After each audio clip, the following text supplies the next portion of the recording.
Hello guys, welcome to Sourav omnibus YouTube channel. আজ Calcutta university semester সিক্সের reschedule করা examination date সম্পর্কে আলোচনা করব এবং তার সাথে সেমিস্টার 4 এবং সেমিস্টার 2 এদের কবে এক্সাম হতে পারে যাবতীয় বিষয় সম্পর্কে কিন্তু আলোচনা করব। তো দেখো, ক্যালকাটা ইউনিভার্সিটি যে এত রেপুটেটেড ইউনিভার্সিটি, সে তার এক্সাম ডেট বারবার কিন্তু রিশিডিউল করে। এটা ক্যালকাটা ইউনিভার্সিটির জানি না যে কী ধরনের অভ্যাস বা কী ধরনের প্রচলন চলে আসছে, যেখানে প্রতি বছর ক্যালকাটা ইউনিভার্সিটি একইভাবে রিশিডিউল করায়।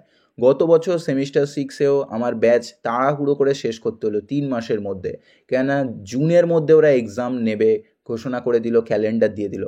হঠাৎ করে আবার ঠিক 15-20 দিন পরে, যখন ব্যাচ খুব স্পিডে রান করানো হচ্ছে, 15-20 দিন পরে আবার ক্যালেন্ডার দিল এবং সেখানে জানালো যে জুন মাসে নয়, জুলাই মাসে তারা পরীক্ষা নেবে, জুলাইয়ের 15 তারিখ থেকে। অর্থাৎ প্রায় 1.5 মাসের মতো পিছিয়ে দিল। এইভাবে খামখেয়ালিপনা করলে ক্যালকাটা ইউনিভার্সিটির মতো এত রেপুটেটেড ইউনিভার্সিটি, যে ওয়েস্ট বেঙ্গলের নাম্বার 1, যে অল ইন্ডিয়ায় 3rd-4th র্যাঙ্কে থাকে, তার মতো ইউনিভার্সিটির ক্ষেত্রে শোভা দেয় না। ক্যালকাটা ইউনিভার্সিটির বোঝা উচিত তাদের এত রেসপন্সিবিলিটি, এত রেপুটেশন, সেগুলো ধরে রাখতে হবে। এখানে তারা খামখেয়ালিপনা করে। গতকাল অর্থাৎ 20 জুন তারা আবার একটা নতুন এক্সামিনেশন ক্যালেন্ডার শো করেছে, যেখানে তারা 10 তারিখে যে পরীক্ষাটা নেওয়ার কথা বলেছিল, সেই 10 তারিখের পরীক্ষাটা তারা 15 তারিখে নেবে। এই যে খামখেয়ালিপনা, এটা ক্যালকাটা ইউনিভার্সিটির মানায় না। এত বড় ইউনিভার্সিটি আগে থেকে ক্যালেন্ডার ঠিক করতে পারে না? আগে থেকে দেখে নিতে পারে না কোথায় ভোট আছে, কোথায় এক্সাম আছে, কোথায় কী আছে, কোথায় ফেস্টিভ্যাল আছে? এইগুলো তাদের দেখে নিতে হবে। এত বড় ইউনিভার্সিটি আজবের মতো, মানে পিকিউলিয়ার অ্যাক্টিভিটি মানায় না এত বড় ইউনিভার্সিটির ক্ষেত্রে। যাই হোক, দেখো, তোমাদের 10 তারিখে অর্থাৎ বুধবারে যে পরীক্ষাটা হওয়ার কথা ছিল, সেটাকে চেঞ্জ করে 15 তারিখ করে দিয়েছে। যেটা বুধবারে হতো সেটা সোমবারে হবে এবং তারপরের বাকি এক্সামগুলো একইভাবে করেছে। একইভাবে বাকি যে পরের এক্সাম,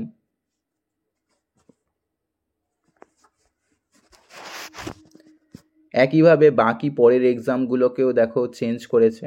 এবং এখানে দেখতে পাচ্ছ যে 15 তারিখ থেকে 29 তারিখ পর্যন্ত বিএ, বিএসসি, বিকম সেমিস্টার সিক্সের যে পরীক্ষা হওয়ার কথা ছিল, সেটাকে টেনে নিয়ে 19 তারিখ থেকে 31 তারিখ পর্যন্ত করছে। অর্থাৎ 15 থেকে 29, কী দরকার ছিল জাস্ট 4-5 দিন এগিয়ে দেওয়া, পিছিয়ে দেওয়ার জন্য? সেখানে আগে তো প্ল্যানিং করতে হবে তোমাদের। আগে যদি কোনো সমস্যা থাকে, আগে প্রি প্ল্যানিং করে নাও। এই সমস্যাটা আগে ডিসাইড করে নাও। হঠাৎ হঠাৎ করে এরকম পরিবর্তন করলে তো স্টুডেন্টদের প্যানিক তৈরি হয় না?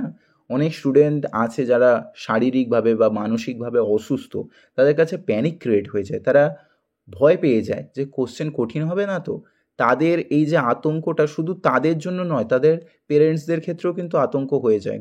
গতকালই আমি একটা সেমিস্টার সিক্সের স্টুডেন্টকে পড়াচ্ছিলাম এবং পড়াতে পড়াতে তার খাতা চেক করতে করতে যখন আমি বলছিলাম যে তুমি কি এগুলো নিজে ইন্টারপ্রেট করেছো, তুমি এইটা লিখতে লিখতে বারবার ভুলে যাচ্ছ, বলতে দেখলাম সে খুব প্যানিক হয়ে গেল। সে দেখলাম কাঁদতে শুরু করে দিয়েছে। আমি তখন জিজ্ঞাসা করলাম যে কী সমস্যা।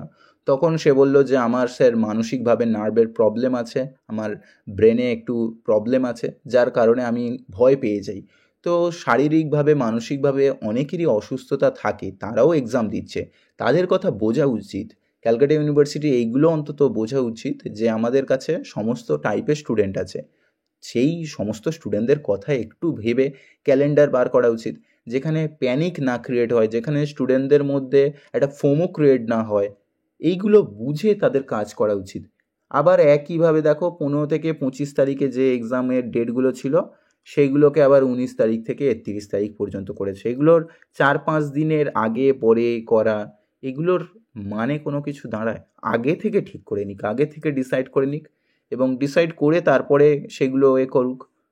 যাই হোক, এবারে সেমিস্টার 4 এদের এবং সেমিস্টার 2 এদের কবে কি এক্সাম হতে পারে সেই বিষয় সম্পর্কে একটা ওভারঅল আইডিয়া দিয়ে দিই। সেমিস্টার 4 এদের এক্সাম হতে পারে অগস্টের মিডিল করে, অর্থাৎ 2nd উইক কিংবা 3rd উইকের মধ্যে হবে। এবারে ক্যালকাটা ইউনিভার্সিটি বলে কথা, এটা তো আজব ইউনিভার্সিটি, হঠাৎ করে পরিবর্তন করে দেবে, হঠাৎ করে হয়তো 2 সপ্তাহ আগে টেনে দিতে পারে, আবার ক্যালেন্ডার দেবে, হয়তো আবার রিশিডিউল হবে, আবার 2 সপ্তাহ পিছিয়ে দিয়েছে হয়তো, এরকম করতেই পারে। বাট অ্যাপ্রক্সিমেটলি ধরে রাখো অগস্ট মাসে এক্সাম হতে চলেছে। এবারে অগস্ট মাসে সেটা পিছিয়ে শেষ উইকও করতে পারে, এগিয়ে ফার্স্ট উইকেও আনতে পারে, যার কারণে এত তাড়াহুড়ো করে সিলেবাস শেষ করা। এই মাসেতে আমাকে 2টো ব্যাচ পড়াতে হচ্ছে সেমিস্টার 4এদের, এসিসি পেপার এবং CC9 পেপার একসাথে সাইমালটেনাসলি চালাচ্ছি। সেমিস্টার 6দের একসাথে 3টে পেপার পড়াতে হচ্ছে, A3, A4, B3 পড়াতে হচ্ছে, মানে যাতে সিলেবাসটা আগে কমপ্লিট হয় এরকমভাবে পড়াতে হচ্ছে। একসাথে 2টো করে 3টে করে ব্যাচ চালাতে হচ্ছে। স্টুডেন্টদেরও চাপ, আমারও চাপ হয়ে যায়। সেগুলো ইউনিভার্সিটি কোনো কিছুই বুঝবে না, স্টুডেন্টদের কতটা প্রেশার হচ্ছে, বাট তারা বারবার রিশিডিউল করতে থাকবে। আর সেমিস্টার 2এদের এক্সাম একটু দেরি আছে, কেননা মেতে ওদের জাস্ট স্টার্ট হয়েছে কোর্স। মে থেকে ধরে রাখো 5 মাস পর্যন্ত হয়, মে, জুন, জুলাই, আগস্ট, সেপ্টেম্বর অবধি 5 মাস হচ্ছে। তো ধরে রাখতে পারো সেপ্টেম্বরের পরে অক্টোবর টাইমটা হয়তো পুজো আছে, এবং সেই অক্টোবরের পুজোর আগেও হতে পারে বা পুজোর পরেও হতে পারে।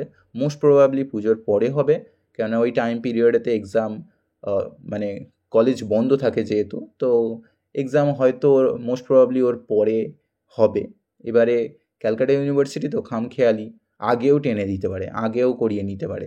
আর এবারেও অ্যাডমিশন যেরকম ডিলে করছে, ফার্স্ট সেমিস্টারেও অ্যাডমিশন ডিলে করছে।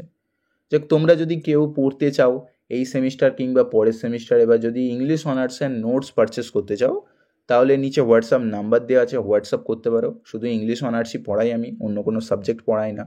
তাই অন্য কোনো সাবজেক্টের স্টুডেন্টদের SMS করে লাভ হবে না। অন্য টিচারদের দেখো যারা যে সাবজেক্ট পার্টিকুলারলি পড়িয়ে থাকেন, তাদের কাছে গিয়ে অ্যাডমিশন নিতে পারো। যাই হোক, এটাই বলার ছিল। দেখা হচ্ছে পরের ভিডিওতে। সকলে ভালো থেকো, বাই।